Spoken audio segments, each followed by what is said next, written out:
Hello guys, আসসালামু আলাইকুম। আজকে আপনারা সবাই ভালো আছেন। আজকে আবার নতুন একটা ভিডিও নিয়ে হাজির হলাম। আর আজকে আমি সিম আর আলু ভাজি করবো। তো চলুন আগে সিমগুলো গাছ থেকে ছিঁড়ে নিয়ে আসি।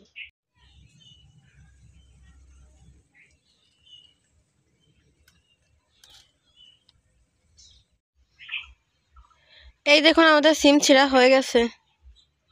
এখানে আমি সিম আর আলু নিয়েছি, আর এগুলো কেটে নেব।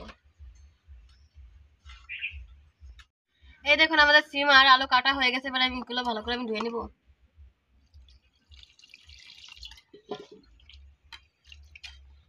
আমাদের সিম আর আলু ধোয়া হয়ে গেছে। আমি চুলায় একটা কড়াই বসিয়ে দিয়েছি আর জাল ধরিয়ে নিয়েছি। এবার আমি সিম আর আলু দিয়ে দেবো। আর দেবো স্বাদ মতো লবণ। আর দেবো পরিমাণ মতো হলুদের গুঁড়া, পানি, কাঁচামরিচ ফলি।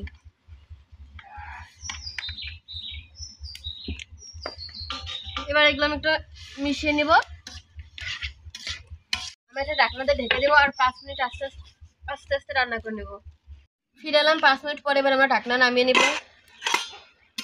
এই দেখুন, আমাদের সিম আর আলু কিন্তু সিদ্ধ হয়ে গেছে। এবার যে পানি আছে এই পানি আমরা শুকিয়ে নিব। এই দেখুন, আমাদের সিম আর আলু পুরো শুকাই গেছে। এবার আমরা একটা পাত্রে নামিয়ে নিব। আমাদের কড়াই গরম হয়ে গেছে। এবার পরিমাণ মতো সয়াবিন তেল দিয়ে দেবো। পরিমাণ মতো সয়াবিন তেল দিয়ে দিচ্ছি। এবার পেঁয়াজ আর রসুন কুচি দিয়ে দেবো। এবার এইগুলো আমি লাল লাল করে ভেজে নিব।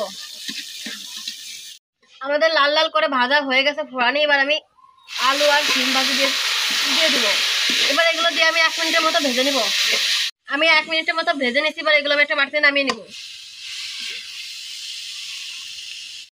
আমি একটা বাটিতে নামিয়ে নিয়েছি সিম আর আলু ভাজি।